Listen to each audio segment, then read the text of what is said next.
Wisconsin communities to life with great homes, businesses, and neighborhoods. The Wisconsin Realtors Association, the voice of real estate. This week on Rewind, your week in review. They have thrown the state into chaos. A divided Wisconsin Supreme Court struck down the emergency Safer at Home order. 4 justices ruled that the administration of Governor Tony Evers should have worked with Republican legislators on a rule instead. Republican leaders who sued said the decision means Wisconsin businesses and residents can decide how they want to protect themselves from the deadly COVID-19 virus. And 7th Congressional District voters chose Republican State Senator Tom Tiffany in a special election. Rewind, your week in review for May 15th. I'm Steve Walters. And I'm J.R. Ross. The biggest news this week was the state Supreme Court ruling. We'll go into that very deeply. But first of all, that ruling came down about 5 o'clock on Wednesday. So I want to take the first topic here and just talk about what has happened since then, kind of set the stage. But we will get deeply into that ruling. So let's look at what has happened since then. 13 counties and cities, including Madison and Milwaukee, have adopted emergency orders continuing basically the same safer-at-home limits that were struck down by the court. Business owners, as the Supreme Court said, are no longer subject to criminal penalties for reopening, although the Mayor of Madison told National Public Radio this morning that they could be cited if they violated, for example, the Madison order. But those business owners must now decide how to open, how to protect workers and consumers.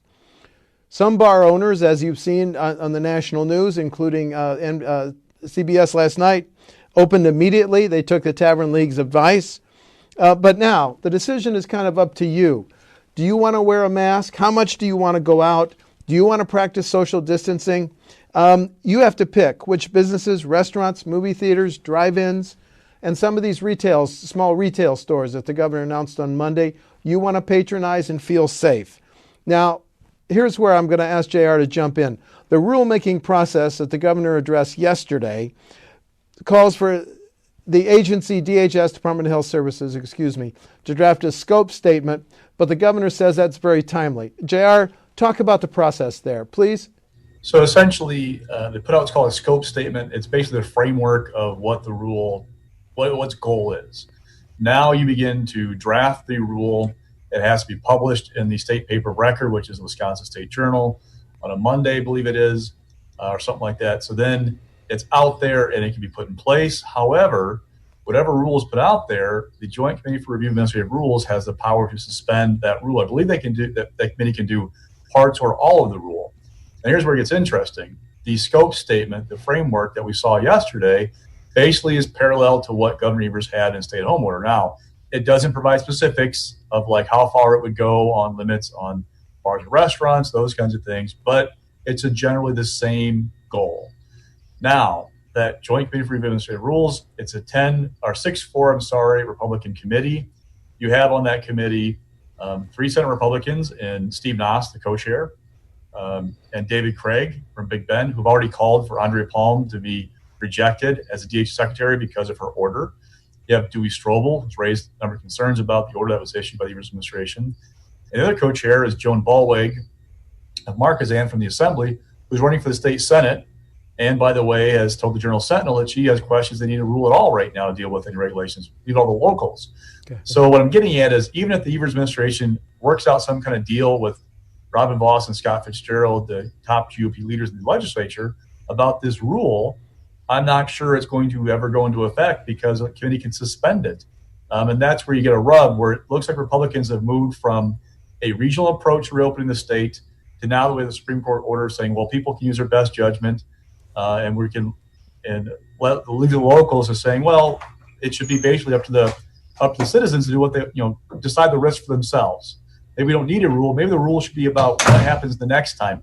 What if there is a flare-up somewhere? How do locals deal with that? That's where we're at right now, waiting for this specific rule from the Evers administration and how Republicans deal with it. Right. And meanwhile, the Department of Health Services continues to, at 2 o'clock, update, and just yesterday's numbers from the Department of Health Services, an additional 373 positive cases statewide, bringing the total to 11,275. An additional 13, tragic deaths, bringing the total to 434. So, as JR said, it's a matter of knowing what, if any, safer-at-home rules that now exist in your community? And again, your decision on how much do you trust the businesses, places you may not have gone to in 2 months to keep you safe and their workers safe. Now, let's go into next topic. Let's take a look at that 4-3 Supreme Court decision. First of all, let's read from the majority opinion written by Chief Justice Patience Roggensack. In the case of a pandemic, which lasts months and months, the governor cannot rely on emergency powers indefinitely. We trust that the legislature and Health Services Secretary Andrea Palm have placed the interests of the people of Wisconsin first and have been working together in good faith to establish a lawful rule that addresses COVID-19 and its devastating effects on Wisconsin. Important to note, joining the Chief Justice were Justices Daniel Kelly, Rebecca Grassel Bradley, and Annette Ziegler. No surprises there, JR, in that 4-justice majority? The only kind of surprise really that was how Brian Hagedorn came down in the ruling in general. If you look at kind of the entire scope of things. Right. 6 of the 7 justices wrote an opinion, a concurring opinion, or a dissent in this decision. That is also somewhat rare. Also rare that the Chief Justice who wrote the majority opinion added a concurring opinion to her own opinion, in which Roggensack said she would have stayed the decision until May 20th, but basically didn't have support from the other 3 conservatives to do that, also expressing faith that they'd work quickly on something else. Well, as we've seen since the Wednesday ruling came down, we're not getting quickly a cooperation right away, get something in its place, dictating how things are going around Wisconsin, statewide at least. Right. I just want to clarify that because we did get a question prior to the show. The lawmakers asked for a 6-day stay, and JR, the court ruling did not give any 6, 10, 12, 18-day transition. There is no stay in that court ruling, right? Original request for 6 days. In a follow-up briefing, Republicans said, well, lead up to your judgment on how long you should stay this, but we want some time to work out a deal with the Evers administration. But in the ruling, the majority opinion said this ruling is null and void, it's out. And Roggensack said she would have stayed it, but she didn't have the support to do that, which, basically opened the door to everything as soon as that decision hit the streets. Right. Okay, now let's take a look at this one of the most stinging dissents from Justice Rebecca Dallett. A majority of this court does the legislature's bidding. This decision will undoubtedly go down as one of the most blatant examples of judicial activism in the court's history, and it will be Wisconsinites who pay the price. But she was not joined in this dissent by Justice Hagedorn and Ann Walsh Bradley. They wrote their own dissents, and you were talking about Hagedorn. He came down, he said, the lawmakers had no standing, JR. You and I have read 161 pages of opinions recently. Dallett wrote a dissent, and Ann Walsh Bradley joined her dissent. Thanks. Ann Walsh wrote a dissent, and Dallett joined that one. Hagedorn wrote his own dissent. Both Ann Walsh and Dallett joined the Hagedorn dissent. However, Hagedorn, a conservative, did not join either the Ann Walsh Bradley or the Rebecca Dallett dissents. He had a theory all his own, which is that he didn't think the legislature had standing to sue in this case, period, and that this was basically executive power being enacted under duly enacted, executive power being carried out under duly enacted law. And hey, maybe lawmakers have buyer's remorse for what they did, but the Evers administration acted on what the law said. Yeah. 4-3 opinion, and it was picked up nationally. We've all watched the national news. Now let's look at some of the reaction. First of all, at his DHS briefing yesterday, let's listen to how the governor framed it, because he, again, as you heard in the intro, used the word chaos. Please. Republican legislatures have convinced 4 of our Supreme Court justices to throw our state into chaos. We saw it already last night when the Tavern League of Wisconsin urged its members to open back up and people flooded the bars across the state. Instead of a comprehensive statewide approach to keep people safe, we're seeing municipalities around the state chart their own course. That means you might have to follow a different set of rules than your neighbors across the street. And if you own businesses in multiple locations or have employees who live in a different community than the one they work in, things are going to get very confusing very fast. Even with all this chaos, we cannot let the court's ruling undo all the work we have done and all the sacrifices Wisconsins have made over these past few months. Just because Republicans said it can be a free-for-all, that doesn't mean we have to throw that good judgment out the window. JR, I want to get to what Senator Fitzgerald told WisPolitics yesterday, but first of all, I want to read the statement from Senate Majority Leader Fitzgerald and Assembly Speaker Voss, which, let's just go to it. Business owners can safely reopen using the guidelines provided by the Wisconsin Economic Development Corporation, and you and I, consumers, should utilize the suggestions as a safe and effective way to open up our state, follow good practices of social distancing, hand washing, hand sanitizer usage, and telecommuting. This order does not promote people to act in a way that they believe endangers their health. Now, in your interview, in the WisPolitics interview with Senator Fitzgerald, he said two things, JR, which I found interesting. If you're not comfortable going to a restaurant, don't go. If you're not comfortable going to church, don't go. So can you put those remarks in context, please? The shifting Republican kind of reaction to this, before the court this ruling came out, they're talking about a regional approach. That became, let's go for a statewide approach sometime over the weekend.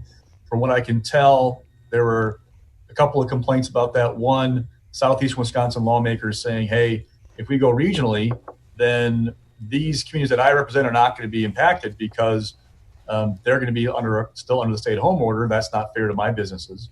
So a complaint from Republicans. Two, a feeling of, okay, we've gone long enough. We're getting close to May 26th. Let's just open up the state.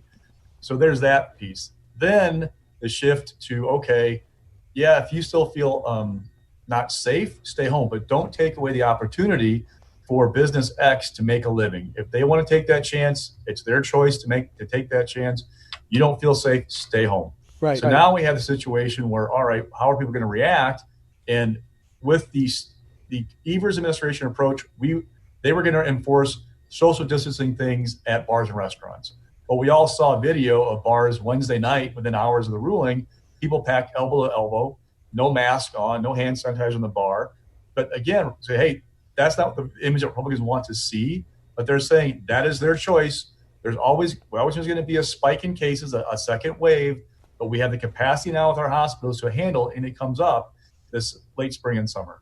Right. And I was very interested in the reaction of our Attorney General Josh Call to this. He's the state's top legal officer. I wondered what he would say, so I just included his statement. Prior generations of lawmakers recognize that addressing a public health crisis can require urgent and extraordinary actions. The court ruling means that this authority is subject to a legislative committee's veto and that there will be a delay of more than 10 days before decisions can go into effect. So, JR, the Attorney General just seems to be saying the state's ability to enforce, to regulate any safer at home completely wiped out by the Supreme Court order. And now there are those dozen or so local communities that have issued their own orders. We've already seen Kenosha withdraw its, saying, okay, we're not sure we have that authority. And there are some questions about whether the Supreme Court ruling taking out the DHS order also impacts those local powers. Now, unless you have a lawsuit, you're not going to stop the locals from doing what they want to do. So if they want to go forward, may take another court case to stop that. But it's going to be a patchwork of regulations in Wisconsin for the time being. And the concern from health officials and people in the Evers administration is, okay, the standard may have changed. The rules in place may have changed. The virus hasn't. The virus hasn't gone away. So how is this behavior going to impact the virus's spread, and are we prepared for it? Right, which is why the DHS briefing tentatively scheduled for Monday, which will focus on, again, the increased numbers in positives and deaths, will continue to be a tick, tick, tick on this whole issue. I was intrigued, JR, the Marquette University Law School Poll. It came out before the Supreme Court ruling, but I just want to go quickly through some of the findings because it was the first time that the poll really took an inward look at how Wisconsinites feel about that. So we're going to go through those quickly. First of all, do you approve of how the following have handled the coronavirus outbreak? President Trump, May approval 44, down 7 percentage points from March. Governor Evers in May, the most recent poll, 65% approve, but that's down 11 percentage points. Any thoughts on the changes with those two public officials, JR? One, with Evers, we knew his numbers would come down. I mean, he was at sky high. I think 86% was the approval of his actions handling COVID-19 a month ago. It was never going to stay that high. You've seen it become a more partisan issue. Even though it's become a more partisan issue, half of the self-elected Republicans in that poll still support what Evers is doing. That tells you that there is a split in the GOP base about how to deal with COVID-19 and the stay-at-home order. But the president, he never got the same bounce that governors did when it came to this handling this disease. It was usually called a rally around the flag effect in polling, where when we go through a disaster, a pandemic, some kind of really tense situation, people try to gravitate toward their leadership. Didn't really happen to the president. He's such a polarizing figure. So it's not a surprise that his numbers have dropped. What is interesting is it hasn't done anything to his overall job approval number. It really has not moved at all.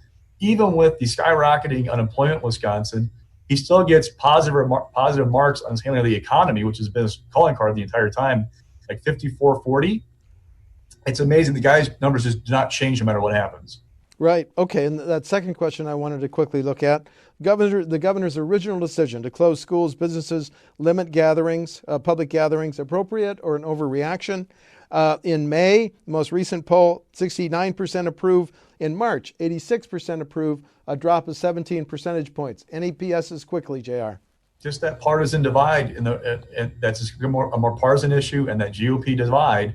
That's just what's interesting to me about that question. Okay. And then just quickly, who do you trust to decide timing to reopen schools, businesses, size of public gatherings? Again, this question was asked before the Supreme Court ruling. The governor, 53%, legislature, 33%, both 2%, neither 6%, don't know, refuse, 6%. I was also intrigued. It asked some very personal questions of respondents. Again, this is 811 people who chose to answer. You or someone in your family laid off due to the COVID-19. Me or someone in my family, 34%. Both me and someone in the family, 7%, total 41%. Second question, you or someone in your family lost work hours due to the COVID-19 crisis. Me or someone in my family, 39%. Both of us, 14%, a total of 53%. Any thoughts on these two questions in terms of personal impact, job loss, hours lost, JR? I mean, it reflects a DWD about 3 weeks ago now, maybe, projected unemployment around 25-27% in Wisconsin, because there's a lag in the unemployment numbers versus what we were reporting. So we're going to get sometimes in the April number. Last we saw in April was a reflection of March. We weren't even seeing it yet, but we're now like 1/4 of all workers laid off. That shows the impact of this on the economy in Wisconsin. I couldn't agree more. Last question from the Charles Franklin poll that I want to highlight just quickly. If the election were today, who would you support for president? Democrat Joe Biden, 46%. Republican Donald Trump, 43%. JR, this is a margin of error number. The margin of error with 111 registered voters is plus or minus 4%. Any reaction to the 46-43 Biden lead?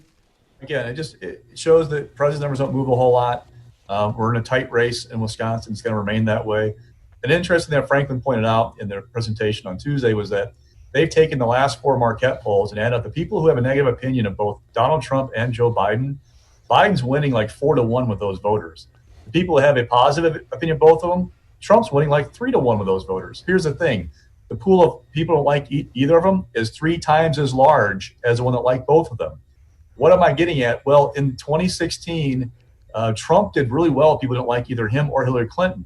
It basically was, okay, the devil I know versus devil I don't. I'm with the devil I don't because I want to tear things down. I don't like Hillary Clinton. I know what she's like. I'm taking a chance on Trump. It looks like right now, unless things change, those people who aren't happy with either choice are saying, this guy isn't for me anymore. That could be a problem for President Trump come November if that number holds. Okay, new topic. I was really curious. What activities are our National Guard members, our citizen soldiers? So I asked the Guard on Tuesday, tell me about where the 1,000 Guard members were deployed, were being used. So I just want to run through that quickly. 650 helped collect COVID-19 test specimens in Brown, Dane, Florence, Marinette, Milwaukee, Outagamie, Portage, Racine, Walworth, and Waukesha counties. 160 were poll workers. The special election in the 7th Congressional District. 38 worked at call centers, notifying people of the COVID-19 test results. 50 work as medical and administrative staff at 3 voluntary self-isolation centers. 20 received, repackaged, and redistributed PPE equipment. 17 Guard members supported Dane County's coroner's office And in honor of first responders and healthcare workers, members of the 115th Fighter Wing flew around the state, and we'll see images of that later. So I just find it intriguing, JR, that Guard members have been deployed not for tornadoes or other natural disasters, but some of these COVID-19 functions. Any thoughts?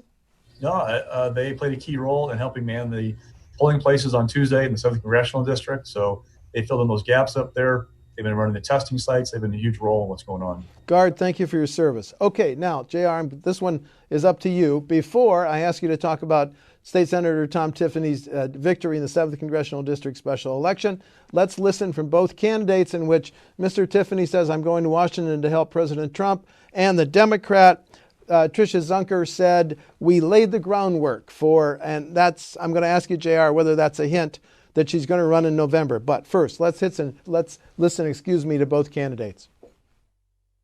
I have one goal as I go out to Washington, D.C., and that is to get America back up on her feet again. This is a real blow that we've taken over the last couple months. Business people are talking about they're going to have their best year ever in 2020. Obviously, that has come to a stop. But we're Americans, and we've been through difficult times. We know how to go out and turn things around, and we will do that again, and I will dedicate myself to get America back up on her feet again. I look forward to going to work with President Trump out in Washington, D.C. Thank you, everyone. This isn't the result we were hoping for, but we did something incredible here. We did something that no one thought a Democrat in this district could do. We did something incredible despite the fact that legislators refused to switch to mail-in voting to protect the health and safety of Wisconsinites. And we came this close because our message of affordable health care, help for small businesses and farmers, and protection of the environment resonated throughout this district. This has been quite a journey, and we worked really hard, and we laid the groundwork for a Democratic win in November. So I'm just going to give the stats, JR. Unofficial results, Tiffany 57%, Democrat Zunker 43%. Take it away, JR. What happened in the 7th on Tuesday? Look, there wasn't really much of a question about who was going to win that race. Tom Tiffany outraised Zunker like 3-1. The district went by 20 points to down Trump in 2016. Sean Duffy, in his last reelection in 2018, was like 21.6 points for his margin of victory. And the outside help was way in Tiffany's favor. So the question really was, what was the margin going to be, and what's it mean for November, if anything? Tiffany won by more than 14 points, which is nothing to sneeze at. But again, remember, it was a plus 20 for Trump in 16, plus 21.6 for Duffy.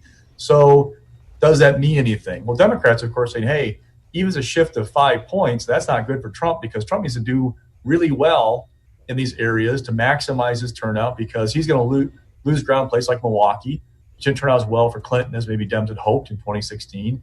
They're going to do better in certain rural areas. He needs to maximize, this part of the state.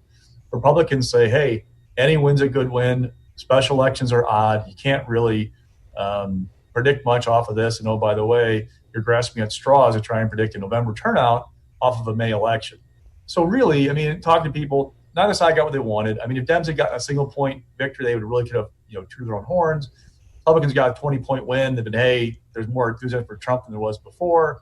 Really, it's just kind of, all right, situation normal. But what's it mean for November? Is there going to be a drop off of even a couple points? Because remember, Trump won by 0.77 percentage points in Wisconsin in 2016. Statewide.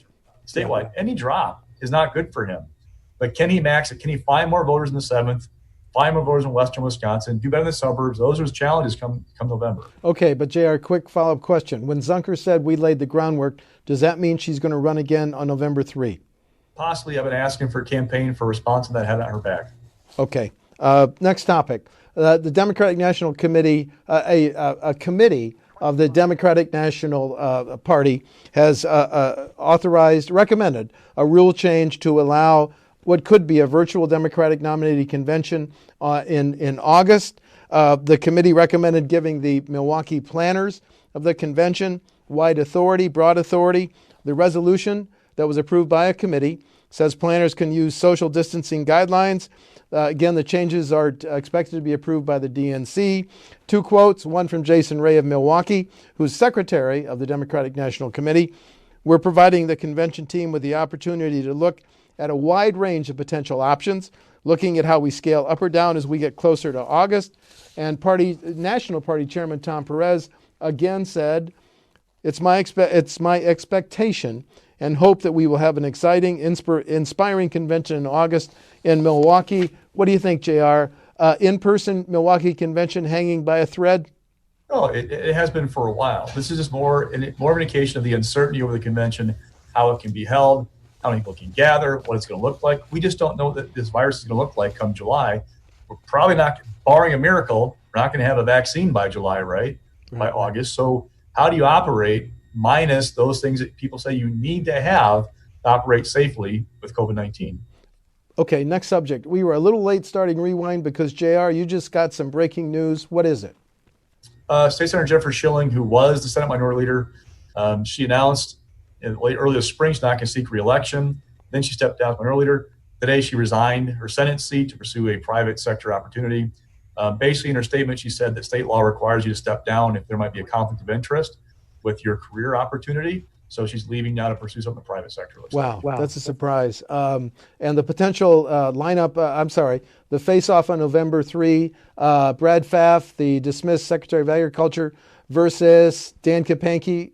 Yes. Republican state senator actually beat Brad Pfaff in 2004 when it was an open seat. Okay. Held the seat, lost it in a recall election to Schilling in 11.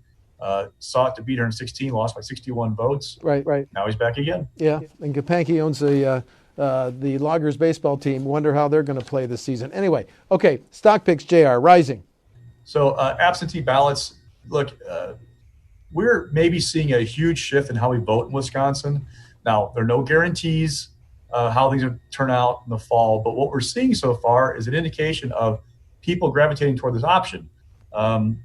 Look, the Marquette poll shows that looking ahead, 43% of voters say they want to vote absentee in November by mail, 11% via early in-person voting, 39% at the polls.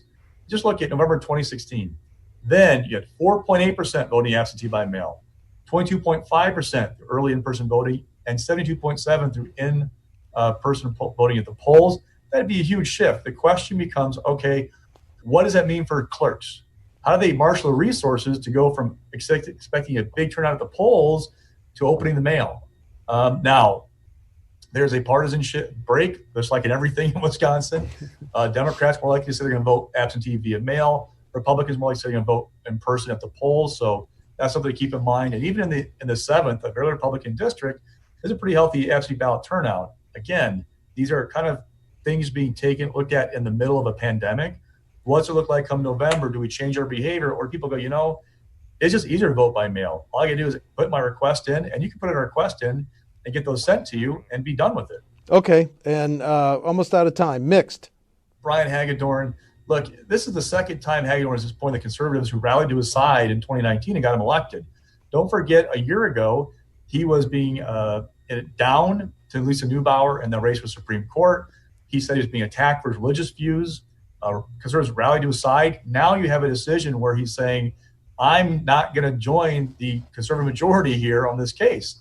Now, there's a difference between your grassroots conservative reaction and your kind of Federalist Society type reaction to this decision, okay?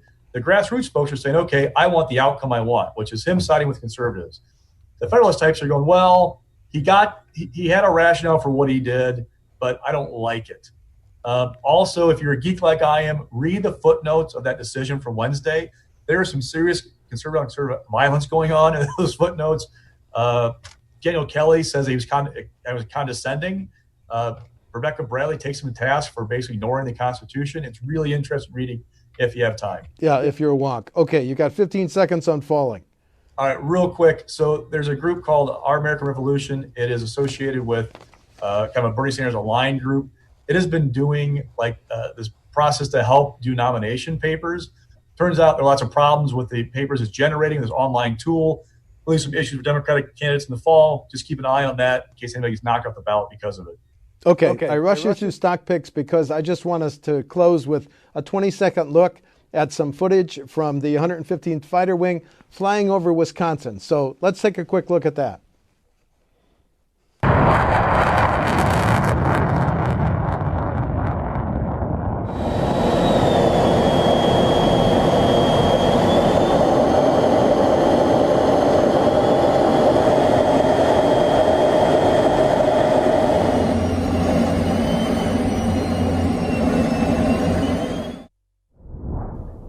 Okay, JR, when I was a kid, I once entertained fancies of being a jet fighter pilot. Did you? No, they told me I was color deficient, so I couldn't be a fighter pilot. Okay, and then my eyes went and things like that. So anyway, that was beautiful footage. I'm Steve Walders. I'm J.R. Ross. That's Rewind for May the, let me double check, 15th. Rewind, your week in review, is sponsored by the Wisconsin Realtors Association, bringing Wisconsin communities to life with great homes, businesses, and neighborhoods. The Wisconsin Realtors Association, the voice of real estate.